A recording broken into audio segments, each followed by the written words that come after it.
자, 우리 한번 읽어보겠습니다. 시작! 메시아 프리퀄이라는 제목으로 말씀을 증거하도록 하겠습니다. 자, 여러분들 4주간 사사기를 보는데요. 이거 정도는 이제 기억을 해야 됩니다. 기억 안 나는 친구들은 둘 중에 하나입니다. IQ가 2자리거나 아니면은 안 들었거나 한데요. 정리를 해드릴게요. 자, 사사기의 사이클 기억나죠? 예, 죄를 짓고 죄로 인해서 고통받고 그래서 도와달라고 기도하고 하나님이 구원을 주셔서 평안이 일어나는 어떻게 돼요? 또 죄악을 짓는 그런 사이클 여러분 우리가 4주간 좀 다뤘습니다. 자, 그렇기 때문에 사사기의 주제가 뭐냐면 이런 거였어요. 자신의 마음대로 행했던 타락한 사람들이 주제였어요. 사람들은 전적으로 타락했다. 자, 그러면서 반대로 하나님은 변함없이 계속 사사들을 보내셔서 신실하게 구원해 주신 하나님을 또 사사기에서 볼 수 있죠. 사사기 하면 딱 타락한 인간들, 신실한 하나님 이렇게 좀 주제를 요약해 볼 수가 있을 것 같아요. 이 정도는 기억을 했으면 좋겠습니다. 자, 여러분 혹시 프리퀄이라는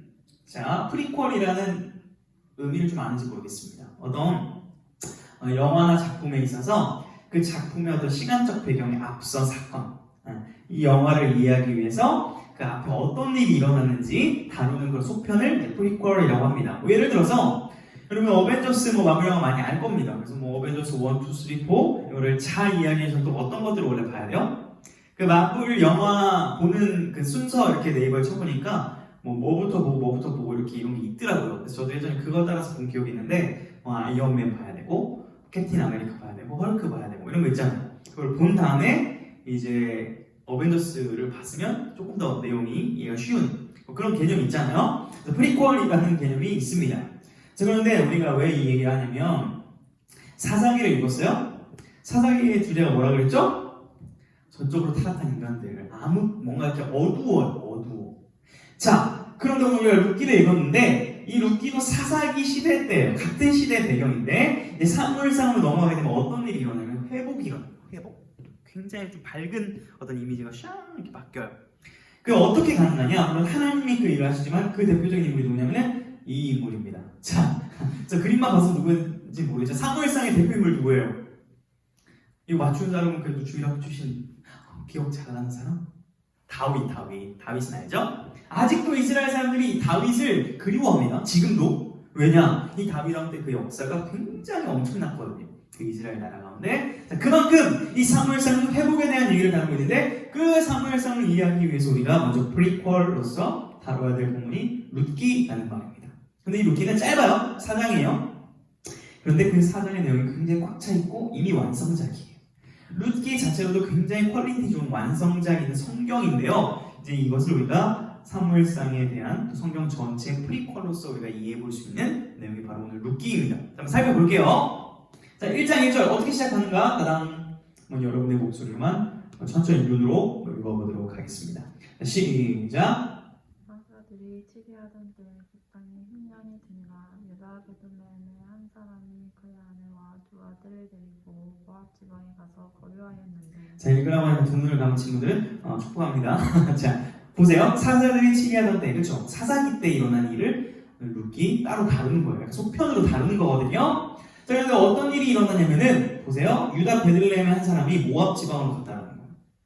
그냥 그럴 수 있죠. 그럴 수 있는데 이거 자체가요 안 웃겨요. 왜냐?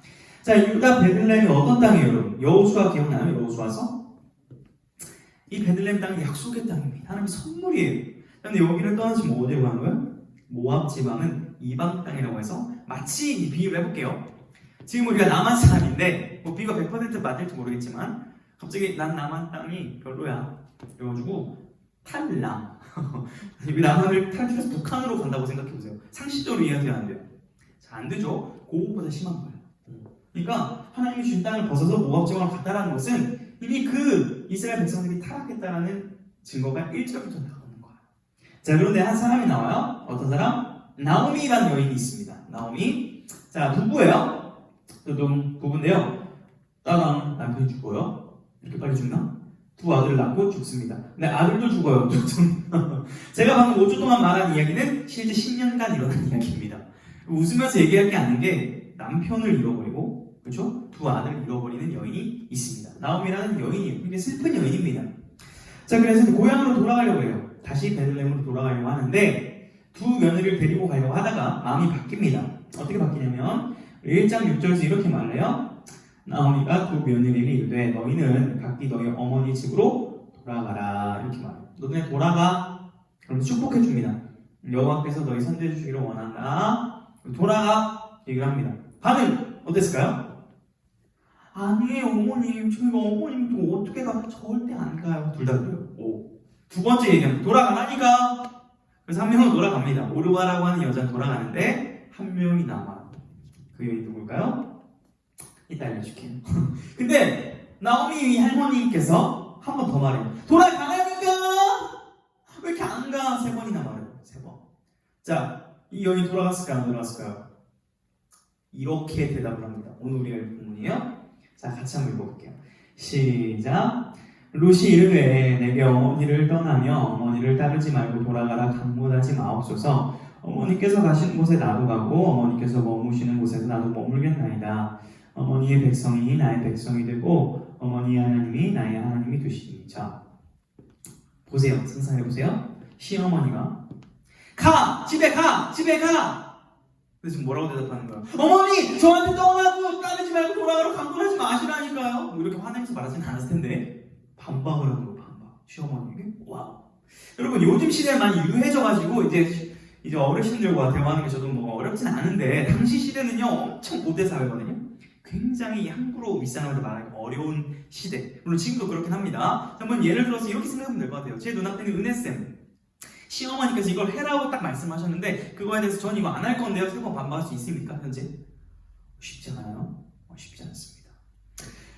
나의 뭐 장인어른 장모님 또 이제 시아버지 시어머니에게 이렇게 말을 이렇게 딱 강력하게 말하기가 어렵거든요. 그렇게 말하는 거예요. 저한테 가지 말라고 떠나라고 하지 마세요 하는 거예요. 이렇게 말할 수 있었던 이유가 뭘까 하더니 오늘 본문 뒷부분 어머니의 하나님이 나의 하나님이 되시니 이게 중요한 이유예요. 자, 저를 따라하겠습니다. 나의 하나님이 되시리니. 이 고백 기억해야 돼. 나의 하나님이 되시니. 이 작은 고백이 어떤 큰 물결을 일으켜서 어떻게 역사하시는지를 보게 될 거거든요. 나의 하나님이, 난 하나님 섬길 거거든요. 이 말이거든요. 이거예요. 여러분, 이게 얼마나 놀라운 고백이냐면 룻이라는 여인 모압 사람이에요. 모압 사람. 아까 이방 땅이라고 그랬죠? 근데 이스라엘 사람들 모압 사람들은 어떻게 생각하냐면 쟤네들은 절대 구원 못 받아. 쟤네들은 구원 못 받아 이렇게 생각했거든요. 웃긴 거 보세요. 쟤네는 구원 못 받아 우리만 구원 받을 수 있어 말하던 이스라엘 사람들은 어떻게 했죠? 사사기 때 하나님을 생각하지도 않아요. 그렇죠? 자, 그런데 구원 받지 못한다고 생각했던 모압의 룻이 뭐라고 고백을 했다고 본문 전에 나의 하나님이 되시리니 나 하나님 믿을 건데요 이렇게 고백하는 거예요. 이거 어떤 의미냐면 하나님 어머니 저는 모압 사람이에요. 우상 섬겼어요. 인정합니다. 근데 안 섬길 건데요. 저 하나님 섬길 건데요. 어머님 따라가겠습니다. 이 말이거든요. 그래서 우리가 읽었던 1장 16절에 대한 그 의미가 두 가지 의미가 있는데요. 16절은 이런 의미가 있어요. 첫 번째는 개인적으로 그리고 어머니를 향해서 베풀지 않아도 되는 사랑. 굳이 안 따라가도 돼요. 자기 엄마 있거든요. 모압하면. 베풀지 않아도 되는 그 사랑을 실천하고 고백하는 그런 의미가 있고 또 신앙적으로는 회개를 하는 거나 마찬가지예요. 내가 모압의 신을 버리고 여호와 하나님을 섬기겠습니다라고 하는 믿음의 고백이 이 16절에 담겨 있습니다. 자, 그러자 어떻게 됩니까? 나오미 할머니가 이렇게 말하는 거예요. 나오미가 룻이 자기와 함께 가기로 굳게 결심하고 굳게 결심해서 막 항변했잖아요. 굳게 결심함을 보고 그에게 말하기를 그치냐. 오케이, 네 마음 알겠다. 그럼 가자. 이렇게 이제 결론이 날 거예요. 사실 나오미 입장에서는 그때 고마웠을 겁니다. 룻이라는 며느리가 왜 그랬을까요? 남편 잃었죠? 고향 떠나서 이방 땅 왔죠? 두 아들 잃었죠? 이건 뭐 우리가 이해할 수 없는 슬픔이에요. 강사님 이렇게 말하고는 있지만 근데 계속해서 자신을 붙잡아주고 사랑해주고 쫓아와주고 함께하겠다라고 이 고백해주는 이 룻의 고백을 통해서 이 텅 비었던 나오미의 마음이 좀 채워졌을 것 같아요. 고맙네. 그러면서 그 룻의 그 사랑의 고백들이 하나님께서 마치 아직 나를 버리지 않으셨구나. 나를 아직 주님께서 붙들고 계시는구나라는 그런 마음으로 베들레헴으로 돌아갔을 것 같아요. 자, 그렇게 돌아갑니다. 두동 둘이 함께 애프터 스토리. 오늘 본문 이후에 베들레헴으로 돌아가요. 자, 돌아가서 어떤 일이 있냐? 소문이 나죠. 나오미 왔대. 근데 왜 남편 아들 없어? 왜 여자를 들고 왔어? 아, 저런 스토리가 있었구나. 소문이 나요. 그러자 이제 룻은 일자리를 구합니다. 일자리를 구하자 보아스라는 남자가 등장해요. 보아스의 밭에서 곡식을 줍습니다. 이삭을 주어요. 당시 이제 농사 번성기였거든요. 그래서 이 일을 시작합니다. 자, 그런데 보아스라는 남자가 물어봐요. 저 소녀 누구냐? 그랬더니 오늘 우리 밭에 와서 쉬지도 않고 이랬어요. 그리고 그거 아시죠? 모함 여인이에요. 그리고 가서 따라갔대요. 어머니 따라서, 시어머니 따라서 그렇댔습니다. 그러자 보아스가 칭찬해요. 소녀여, 여호와께서 너를 보호하시고 복 주시기를 원한다. 이렇게 축복을 해줍니다. 그래서 나오미가 이제 시어머니가 이 보아스의 따뜻함을 보고요, 전략을 세웁니다. 어떤 전략? 아가야, 너 다시 결혼해야겠다. 이런 전략을 세웁니다. 자, 그런데 이 보아스랑 결혼을 시키려고 하는데요, 그 전략이 뭐냐면 보아스의 자고 있을 때 그 발꿈치에 덮는 그 이불에 이렇게 몰래 들어가는 거예요. 여러분 상상해 보세요. 시어머니가 자기 아들 죽었잖아요, 며느리. 근데 이제 다른 남자한테 결혼하라고 하는 것도 굉장히 대인배긴 한데 방법이 조금 그래요. 제가 웃긴 거는 순종을 해요. 네 어머니 제가 다 할게요. 이러고 합니다. 그래서 따단 밤에 일이 일어납니다. 보아스가 일어나는데 어떤 여인이 발 밑에 있는 거예요. 깜짝 놀라죠. 저 같으면 어떻게 할까요? 바로 일단 112에 전화해서 왜 미친 여자가 우리 집에 주거 침입죄로 신고하고 또 무슨 죄로 신고할 수 있을까? 여러 가지 죄로 신고할 수 있겠지, 현재적으로 봤을 때. 이렇게 얘기를 해요, 보아스가. 굉장히 따뜻한 남자고 책임감 있는 남자입니다. 3장 10절에 보니까 보아스에 좀 스윗함을 넣어가지고 한번 읽어볼게요. 비슷하지 않을 수 있어요?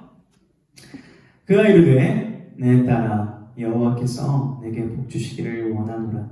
내가 가난하건 부하건 젊은 자를 따르지 아니하였으니 내가 베푸니 내가 처음보다 나중이 더하도다. 좀 느끼하네요. 이렇게 말을 해준 거예요. 얼마나 스윗합니까? 심지어 이 말을 하고 책임을 져요. 어떤 책임? 결혼 준비를 준비해요. 보아스가 룻과 결혼하려고. 근데 문제가 있어요. 썸띵 프라블. 자, 룻이 다시 결혼을 하기 위해서는 한 명의 남자를 좀 제껴야 돼요. 왜냐면 보아스보다 더 친척 관계에 있어서 더 가까운 남자가 한 명 있는 거예요. 이거를 합법적으로 처리를 해야지 결혼을 할 수 있는데 보아스가 남자답게 갑니다, 합법적으로. 그래서 아무개한테 물어봐요. 야, 너 룻 책임질 거야? 너 책임 안 지면 내가 책임질게. 이렇게 물어봐요. 아무개 어떻게 해? 나 쉬는데? 그럽니다. 보아스는 오케이, 그럼 합법적으로 확인되고, 이렇게 4장에서 이야기를 합니다. 4장 10절을 한번 여러분이 한번 읽어볼게요. 보아스의 행동인데 읽어봅니다.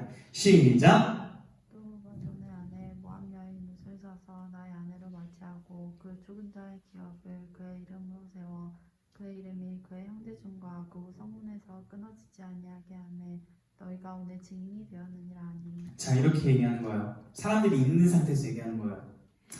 너희가 나의 증인이다. 어떤 증인? 내가 오늘 모압 사람 룻이에요. 베들레헴 사람 아니지만 모압 여인이지만 책임을 지겠다. 인애가 많은 이 여자, 인애를 베풀 줄 아는 이 여자, 하나님을 섬기는 이 여자를 내가 책임지겠습니다라고 지금 얘기를 하는 거예요. 해피엔딩, 웨딩이 일어났죠.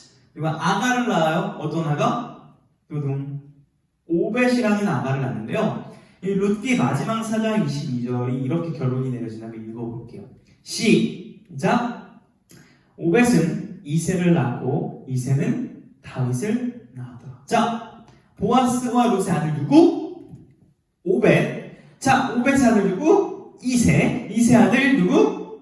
데이비드, 다윗이죠. 자, 그러면은 퀴즈. 룻과 보아스는 다윗의 어떤 관계예요? 할아버지예요? 증조 할아버지? 고조 할아버지? 생각해보세요. 중요한 포인트는 뭐예요? 사무엘상을 넘어가기 전에 다윗이 어떻게 탄생되었는가 프리퀄, 완성작으로서 룻기에서 굉장히 놀라운 것을 보여주는 거예요. 오벳을 낳은 룻과 보아스. 룻은 어떤 여인? 이방 모압 여인. 와우. 여러분, 더 놀라운 사실이 있습니다. 이 룻기의 프리퀄의 역할은 이 사무엘상만을 위한 게 아니라 성경 전체를 위한 프리퀄이 되는데요. 보세요. 마태복음 1장에 이런 족보가 있습니다. 자, 한번 천천히 읽어볼게요. 아브라함과 다윗의 자손 예수 그리스도의 계보라 살몬을 라합에게서 보아스를 낳고 보아스는 룩에서 오벳을 낳고 오벳은 이세를 낳고 16절 야곱은 마리아의 남편 요셉을 낳았으니 마리아에게서 그리스도라 하는 예수가 나시니라.